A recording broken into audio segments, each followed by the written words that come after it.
Assalamualaikum warahmatullahi wabarakatuh. Keadaan politik dan ekonomi di negara kita saat ini, bagaimana Pak? Apakah seburuk itu dan harapan untuk ihdinas siratal mustaqim itu kita kembali di jalan yang lurus, pijakan-pijakan yang ada? Ihdinas siratal mustaqim itu menggambarkan tiga. Anda punya kekuatan pijakan, Anda punya kekuatan pegangan, Anda punya kekuatan payung. La haula wala quwata illa billah. Artinya demokrasi prosedural. Ya. Demokrasi prosedural. Apa sih beda PDI Perjuangan dengan Nasdem, dengan Demokrat? Tidak jelas bedanya apa gitu. Karena tidak satupun partai di Indonesia punya ideologi. Ideologi. Jadi yang mereka punya cuma azas. Dan azasnya sama semua Pancasila. Mereka bicara tentang aborsi, sama. Pak Harto sudah mundur, tapi rezim Orde Baru masih ada. Penggantinya tuh Habibie, rezim lama. Saya katakan begitu. Semua orang diem. Oh, rupanya ini kelompok pendukung Habibie nih marah juga sama saya. Saya nggak melihat seperti itu. Nah, itulah barangkali yang kita lupakan sehingga mereka telah menggurita kembali dengan cepat. Ya, Pak Prabowo juga bagian dari Orde Baru. Jadi semua yang sekarang berkuasa sekarang jadi Orde Baru. Kalau kita gabung Golkar, Nasdem, Demokrat, Hanura, segala macam digabung sama 70% kira-kira gitu. 60-65%. Jadi tidak pernah terjadi perubahan rezim. Oleh karena itu okelah kita nggak bisa mundur lagi. Kedepannya ya kita harus perkuat yang namanya institusi politik dan institusi ekonomi secara bersamaan. Dari yang sifatnya ekstraktif, jadi ekstraktif political institution ke yang inklusif political institution. Ekonomi juga gitu, dari ekstraktif economic institution model Pak Harto ke inklusif economic institution. Supaya terjadi transformasi dari yang kita sebut sebagai value extraction semata, modal otot dan keringat, menjadi value creation bermodal otak gitu. Itu yang tidak terjadi. Saya mau tanya, nyambung ke ungkapan sebelumnya mengenai ideologi. Kalau kita mengacu ke Tiongkok lah, ideologinya jelas, singular. Ya. Di Eropa cukup multi ideologi kan, tergantung mau di kiri, tengah, atau kanan. Di Amerika juga ada yang di kiri, ada yang di kanan. Dan mau di kiri, di tengah, atau di kanan, itu bisa dituangkan dalam sikap ataupun postur kebijakan, apakah itu moneter, fiskal, foreign policy, defense, bahkan hak asasi manusia, dan segalanya. Mungkin nggak sih Indonesia menuju titik di mana perbedaan ideologi, satu, termanifestasi dalam perpolitikan atau institusionalisasi politik, dan kedua, tertuangkan dalam postur kebijakan. Semua ideologi pernah kita coba. Siap. Semua sistem ekonomi pernah kita coba. Semua sistem politik pernah kita coba. Kenapa semua kita coba? Karena kita nggak pernah mendefinisikan diri kita. Kita ini apa? Mata pelajaran di sekolah sampai di perguruan tinggi, kan kita bukan etatisme, bukan free fight liberalism. Tapi apa? We never define ourselves. Nggak pernah. Nah, penguasa itu senang kalau tidak ada batas pendelem bergerak itu. Karena dia tidak bisa disalahkan. Oh, kalau melanggar ideologi, nggak punya ideologi gitu kan. Sehingga luar biasa yang kita rasakan. Jadi definisi tentang diri kita lah bukan ini, tapi kita tidak pernah sampai sekarang. Sebetulnya ideologi itu kan sebetulnya bisa terilustrasi secara spasial. Yang paling sederhana mungkin ilustrasinya adalah ilustrasi spasial mengenai ruangan, ya kan? Lantainya itu mau tipis atau tebal. Itu yang seringkali disamakan dengan jaring pengaman sosial. Kalau sayap kiri maunya lantainya setebal mungkin.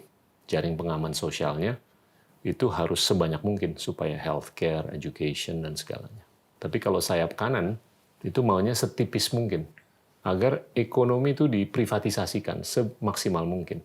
Temboknya itu juga bisa mencerminkan kan sikap atau gambar ideologi. Kalau kita mau tembok yang tinggi, kita sangat proteksionis atau protektif itu biasanya konservatif atau kanan yang menginginkan. Jadi imigrasi tidak terlalu terbuka. Tapi kalau sayap kiri, temboknya itu serendah mungkin untuk mendatangkan imigran, untuk mendatangkan apapun lah. Dan itu bisa tertuang dalam policy perdagangan, ekonomi, dan segalanya. Ceilingnya itu juga bisa termanifestasi dalam penyikapan mengenai UMR.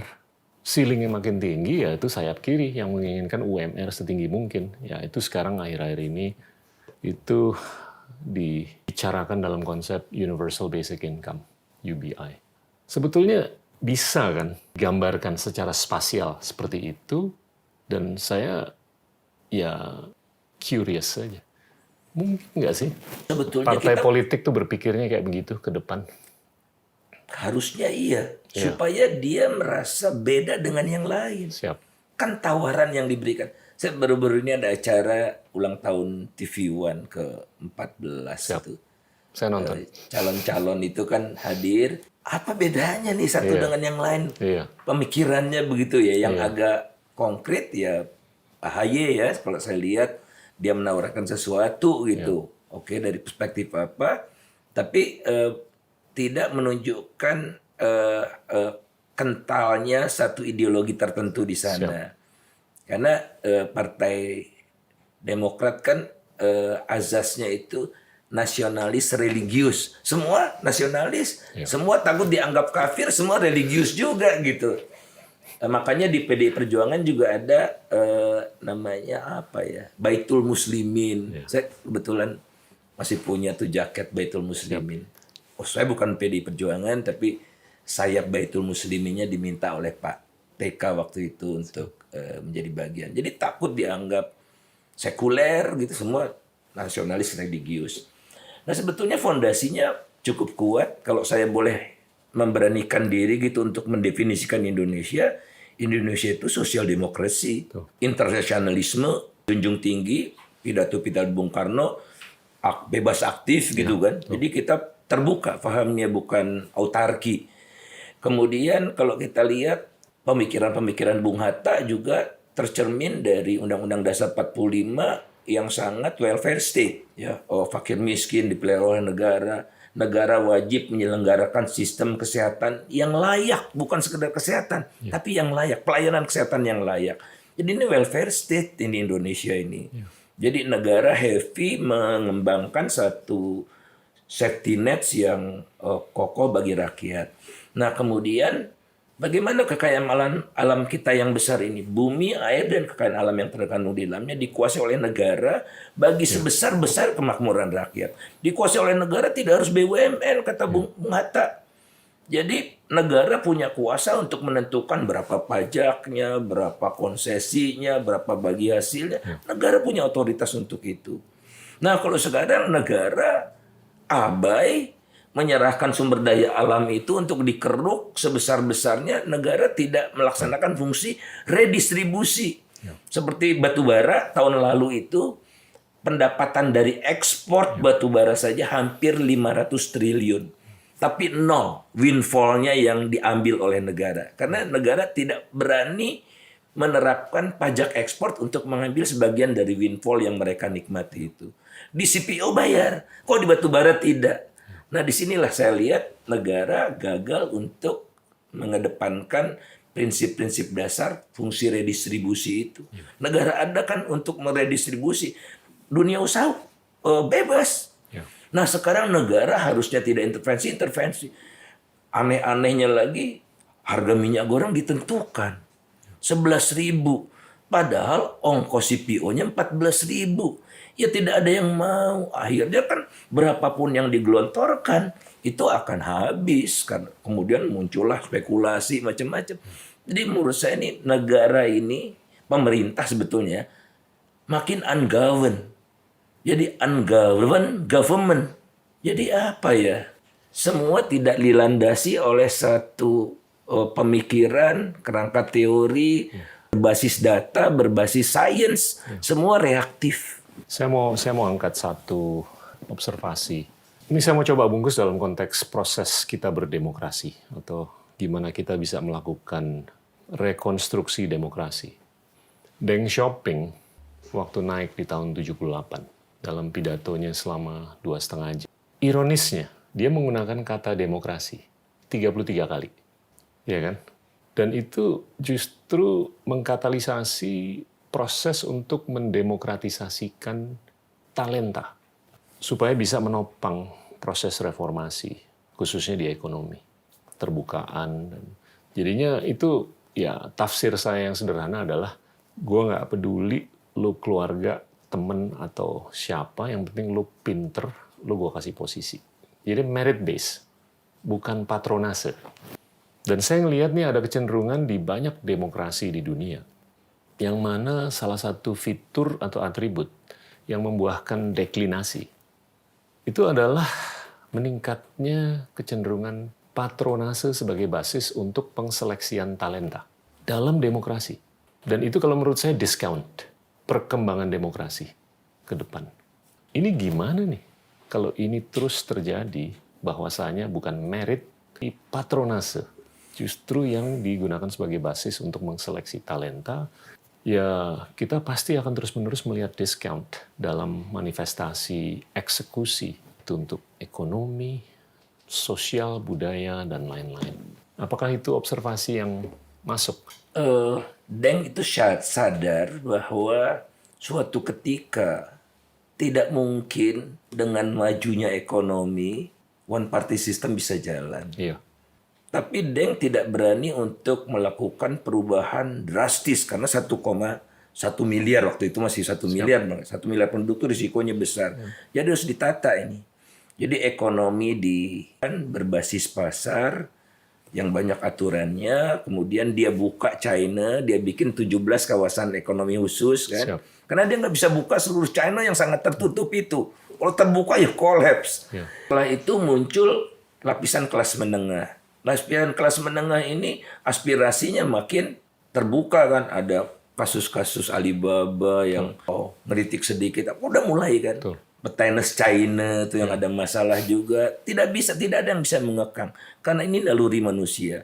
Oleh karena itulah suatu ketika China akan survive kalau menurut saya dengan sistemnya sekarang, kalau one party sistemnya menjelma menjadi 2 partai atau 3 partai untuk mengabsorb aspirasi masyarakat yang tidak bisa dikekang oleh siapapun di alam keterbukaan ini. Karena apa? Tidak mungkin otoritarianisme atau one party system bersandingan dengan market system, tidak mungkin.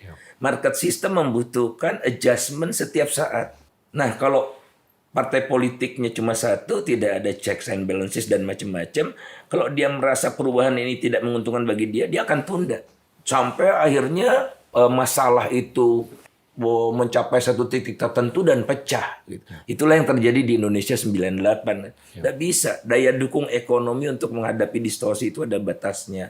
Untuk kasus Indonesia sebetulnya kan udah baik. Udah multi-party, walaupun tidak jelas ideologinya. Ada merit system juga disadari, karena meritokrasi terbaik di dunia adalah di China. Mereka punya 2 lemhanasnya kira-kira gitu. Satu di Beijing untuk menghasilkan birokrat, satu di Shanghai untuk menciptakan entrepreneur. Itu beberapa tahun yang lalu saya baca di Wall Street Journal, pengakuan. Tidak pernah salah jadi Cina itu memilih pemimpinnya. Nah di Indonesia, dan dari tingkat bawah. Nah di Indonesia juga dicoba, karena mereka juga kan trainingnya di Cina juga. Beberapa kawan kan trainingnya di China, di kawan partai politik ya. Kemudian dibikin, mereka sadar nih butuh regenerasi, butuh talenta baru. Mereka bikin training berjenjang. Ada training tingkat dasar, macam-macam gitu. Tapi ya gara-gara feodalisme, gara-gara patrimonialisme, waktu pilkada, ini harus nih, anak saya masuk. Tidak lewat training. Jadi mereka merusaknya sendiri. Anaknya, ponakannya apa, shortcut itu tidak jalan. Kalau ini dijalankan sebetulnya. Nah, oleh karena itu apa yang terjadi di Indonesia? Semua kita sudah berubah, sistem politik berubah, ekonomi berubah, pemerintahan juga berubah, makin ke Otda, macam-macam berubah. Yang tidak berubah partai. Nah, jadi bagaimana nih mereform partai politik? Nah, menurut saya ke depannya partai politik itu harus berbasis lokal, jadi dibolehkan local party. Nanti kalau pemilu nasional itu mereka berafiliasi dengan partai nasional gitu. Jadi sehingga berpartai itu murah gitu. Tidak ada urgensi saya kok memperjuangkan kepentingan Indonesia gitu. Yang sudah ada sekarang di Aceh, partai lokal itu. Ini sebetulnya bagus. Nah, kemudian akuntabilitas partai. Karena ini partai adalah public institutions, maka partai itu harus akuntabel, harus transparan. Berapa yang dia dapat dari publik, berapa yang dia keluarkan harus tercatat. Kalau tidak, mereka tidak boleh ikut pemilu. Nah, kemudian calon-calon di partai ini bersaing satu sama lain di dalam bersaing dengan sehat. Saya tertarik bagaimana menghasilkan yang namanya EOC itu. Melahirkan Alexandria Ocasio-Cortez itu. Dia bartender, sekarang politisi terkaya dari kegiatan politiknya. Nah, pertama, partai itu membuat platform untuk fundraising, crowdfunding. Jadi orang nyumbang berapa saja, $5, $10, $100.000, berapa, itu ke calon-calon yang dia sukai. Dibuka jendela-jendelanya. Blue Act itu namanya kalau di Partai Demokrat. Nah, kemudian apa yang terjadi pada EOC, dia dapat funding yang banyak. Yang terbanyak funding itu sebetulnya cermin bahwa dia paling dipercaya. Orang sudah mau nyumbang kan. Nah, masih kurang menghadapi Chuck Schumer, sekarang speaker dari Senat, majority leader, satu distrik itu dengan EOC kalau mau masuk Senat kalah Chuck Schumer ini. Jadi Chuck Schumer takut. Karena apa? EOC sekarang mengembangkan sosial media, mengembangkan jual merchandise, ranselnya, topinya, pesan-pesan politik dia taruh di merchandise-nya itu, dan kita bisa beli di Indonesia. Jadi dibiayai dia oleh seluruh dunia. Menurut saya hal-hal seperti ini tuh akan melahirkan politisi-politisi yang jempolan, dipercaya oleh rakyat dan generasi baru. Nggak bisa pada generasi kita barangkali Mas Gita, tapi yang akan datang itu saya optimis. Saya udah ketemu kok dengan anak-anak muda dari berbagai partai, lintas partai ya, generasi melek politik. Mas Gita juga barangkali pernah diundang oleh mereka. Nah, itu saya hembuskan semangat-semangat itu sehingga mereka akan lebih independen, lebih punya ruang gerak untuk mobilitas sosial dan politik. Itu yang jadi masalah. Social mobility, political mobility di kita terhambat oleh ruang politik yang pengap, yang tidak ada ventilasinya. Jadi sirkulasinya tidak terjadi. Inilah masalah di kita. Tapi saya yakin 10 tahun lagi setidaknya akan berubah. Yang nyoblos 2024, 29 itu yang sekarang masih nonton Cartoon Network. Dari situ saya berharap dan saya cukup optimis bahwasanya inersia yang kita lihat selama puluhan tahun ini yang tadi udah diilustrasikan semestinya sih bisa berubah. Bahwasanya generasi penerus nih mereka cara berpikirnya beda. Dan gimana kita bisa melembagakan talenta sebagai kriteria atau merit sebagai kriteria salah satu yang utama untuk pengseleksian talenta, untuk partisipasi di macam-macam. Dan gimana dia tuh benar-benar, ya kalau di Tiongkok kalau mau masuk ke salah satu dari 7 anggota di Politburo, itu dia udah diuji puluhan tahun. Dari level terbawah. Iya, jadinya by the time mereka udah masuk ke situ ya kejayaan akan kembali ke tangan umat Islam. Insya Allah, tetap yakin. Saya Karin mohon undur diri. Subhanakallahumma wa bihamdika asyhadu an la ilaha anta astaghfiruka wa atubu ilaik. Billahi taufiq wal hidayah. Wassalamualaikum warahmatullahi wabarakatuh. Waalaikumsalam warahmatullahi wabarakatuh. Terima kasih. Wassalamualaikum warahmatullahi wabarakatuh.